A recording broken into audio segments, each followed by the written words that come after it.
ಎಲ್ಲರಿಗೂ ನಮಸ್ಕಾರ ವೀಕ್ಷಕರೇ. ನಾಳೆ ಮೇ 6ನೇ ತಾರೀಕು ಬಹಳ ವಿಶೇಷವಾದ ಮಂಗಳವಾರ. ನಾಳೆಯ ಒಂದು ಮಂಗಳವಾರದಿಂದ ಈ ರಾಶಿಯಲ್ಲಿರುವಂತಹ ವ್ಯಕ್ತಿಗಳಿಗೆ ಅದ್ಭುತವಾದ ದಿನಗಳು ಆರಂಭವಾಗುತ್ತದೆ. ಈ ರಾಶಿಯಲ್ಲಿರುವಂತಹ ವ್ಯಕ್ತಿಗಳು ಜೀವನದಲ್ಲಿ ಬರುವಂತಹ ಕಷ್ಟ ದುಃಖ ಎಲ್ಲವನ್ನ ಸರಿಸಮಾನವಾಗಿ ಪಡೆದುಕೊಳ್ಳುತ್ತಾರೆ. ಏಕೆಂದರೆ ಈ ರಾಶಿಯವರು ಅತ್ಯುತ್ತಮವಾದ ದಿನಗಳನ್ನು ಬರಮಾಡಿಕೊಂಡು ಎಲ್ಲ ರೀತಿಯ ಕಷ್ಟದ ಸಮಯದಿಂದ ಹೊರಬಂದಿರುತ್ತಾರೆ. ಇವರಿಗೆ ಜೀವನದ ಮೇಲೆ ಬಹಳಷ್ಟು ಪ್ರೀತಿ ಹಾಗೂ ನಂಬಿಕೆ ಇರುತ್ತದೆ. ಹಾಗಾದರೆ ಯಾವೆಲ್ಲ ರಾಶಿಯವರಿಗೆ ಯಾವೆಲ್ಲ ರೀತಿಯ ಲಾಭ ನಾಳೆಯಿಂದ ದೊರೆಯುತ್ತದೆ ಎಂದು ತಿಳಿದುಕೊಳ್ಳೋಣ. ಅದಕ್ಕೂ ಮುನ್ನ ನೀವು ಕೂಡ ತಾಯಿ ಚಾಮುಂಡೇಶ್ವರಿ ದೇವಿಯ ಭಕ್ತರಾಗಿದ್ದಲ್ಲಿ ಈ ವಿಡಿಯೋಗೆ ಒಂದು ಲೈಕ್ ಕೊಟ್ಟು ತಪ್ಪದೆ ನಮ್ಮ ಚಾನಲ್ನ ಸಬ್ಸ್ಕ್ರೈಬ್ ಮಾಡಿ. ಹಾಗೆ ಪಕ್ಕದಲ್ಲಿ ಇರುವಂಥ ಬೆಲ್ ಐಕನ್ನ ಪ್ರೆಸ್ ಮಾಡಿ. ಈ ರಾಶಿಯಲ್ಲಿರುವಂತಹ ವ್ಯಕ್ತಿಗಳು ತುಂಬ ಭಾವನಾತ್ಮಕವಾಗಿ ಕೆಲಸವನ್ನು ಮಾಡ್ತಾರೆ ಮತ್ತು ನಿರ್ಧಾರವನ್ನು ತೆಗೆದುಕೊಳ್ಳುತ್ತಾರೆ.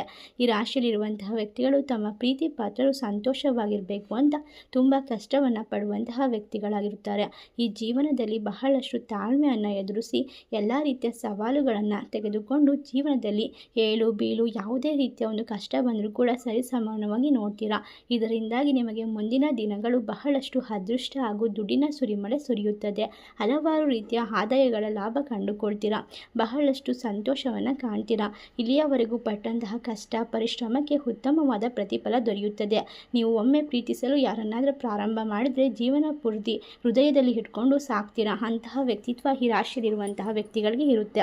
ಇದರಿಂದ ಇವರು ಆದಷ್ಟು ಬೇಗ ಜೀವನದಲ್ಲಿ ಯಶಸ್ಸನ್ನು ಕಂಡುಕೊಳ್ತಾರೆ ಅಂತಲೇ ಹೇಳಬಹುದು.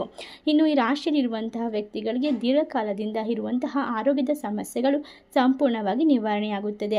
ಅಷ್ಟೇ ಅಲ್ಲದೆ ಇವರಿಗೆ ಎಲ್ಲ ರೀತಿಯ ತೊಂದರೆಗಳು, ಅಕಸ್ಮಾತ್ ನೀವು ಯಾವುದೇ ರೀತಿಯ ಕೆಲಸಗಳನ್ನು ಮಾಡ್ತಿದ್ರು ಕೂಡ ಅದರಲ್ಲಿ ಇರುವಂತಹ ಕಿರಿಕಿರಿಗಳು ನಾಳೆಯಿಂದ ತಾಯಿ ಚಾಮುಂಡೇಶ್ವರಿಯ ಆಶೀರ್ವಾದದಿಂದ ಸಂಪೂರ್ಣವಾಗಿ ದೂರವಾಗುತ್ತೆ ಅಂತಲೇ ಹೇಳಬಹುದು. ಇನ್ನು ಈ ರಾಶಿಯಲ್ಲಿರುವಂತಹ ವ್ಯಕ್ತಿಗಳು ವಿದ್ಯಾರ್ಥಿಗಳಾಗಿದ್ದರೆ ವಿದ್ಯಾಭ್ಯಾಸಕ್ಕೆ ಬಹಳ ಕಠಿಣ ಪರಿಶ್ರಮವನ್ನು ಈ ಒಂದು ಸಮಯದಲ್ಲಿ ಕೊಡಬೇಕಾಗುತ್ತೆ. ಏಕೆಂದರೆ ನಿಮ್ಮ ಜಾತಕದಲ್ಲಿ ಕೆಲವೊಂದಿಷ್ಟು ಗ್ರಹಗಳ ಒಂದು ಪರಿಸ್ಥಿತಿಗಳು ಅನುಕೂಲಕರವಾಗಿಲ್ಲ. ಅದರಿಂದಾಗಿ ನೀವು ವಿದ್ಯಾಭ್ಯಾಸದ ಕಡೆಗೆ ಹೆಚ್ಚು ಗಮನವನ್ನು ಕೊಡಬೇಕು. ಅಷ್ಟೇ ಅಲ್ಲದೆ ನಿಮ್ಮ ಆರೋಗ್ಯವನ್ನು ನೀವು ಉತ್ತಮ ರೀತಿಯಲ್ಲಿ ಕಾಪಾಡಿಕೊಳ್ಬೇಕು. ಹಣಕಾಸಿನ ಪರಿಸ್ಥಿತಿಯನ್ನು ಬಲಪಡಿಸಿಕೊಳ್ಳಿ.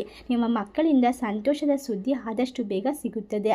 ಪ್ರತಿಯೊಂದು ರಾಶಿಯೂ ಕೂಡ ಅದರದ್ದೇ ಆದ ಅಧಿಪತಿಗಳಿರುತ್ತಾರೆ. ಅದೇ ರೀತಿ ಪಾಪ ಪುಣ್ಯಗಳಿಗೆ ಅನುಸಾರವಾಗಿ ಗ್ರಹಗತಿಗಳು ಫಲವನ್ನು ನೀಡುತ್ತದೆ. ಈ ರಾಶಿಯಲ್ಲಿರುವಂತಹ ವ್ಯಕ್ತಿಗಳು ಮೇಷರಾಶಿ, ವೃಷಭ ರಾಶಿ, ಮಿಥುನ ರಾಶಿ ಹಾಗೂ ಕಟಕ ರಾಶಿ, ವೃಶ್ಚಿಕ ರಾಶಿಯಲ್ಲಿರುವಂತಹ ವ್ಯಕ್ತಿಗಳಿಗೆ ಅದ್ಭುತವಾದ ಸಮಯ ಇದಾಗಿರುತ್ತದೆ. ಇಷ್ಟರ ಲಾಭವನ್ನು ಕಂಡುಕೊಳ್ಳುವ ರಾಶಿಗಳಲ್ಲಿ ನಿಮ್ಮ ರಾಶಿ ಇದ್ದರೂ ಇಲ್ಲದಿದ್ದರೂ ಭಕ್ತಿಯಿಂದ ಓಂ ತಾಯಿ ಚಾಮುಂಡೇಶ್ವರಿ ನಮಃ ಎಂದು ಕಮೆಂಟ್ ಮಾಡಿ. ವಿಡಿಯೋಗೆ ಒಂದು ಲೈಕ್ ಕೊಟ್ಟು ಎಲ್ಲ ಕಡೆ ಶೇರ್ ಮಾಡಿ. ಧನ್ಯವಾದಗಳು.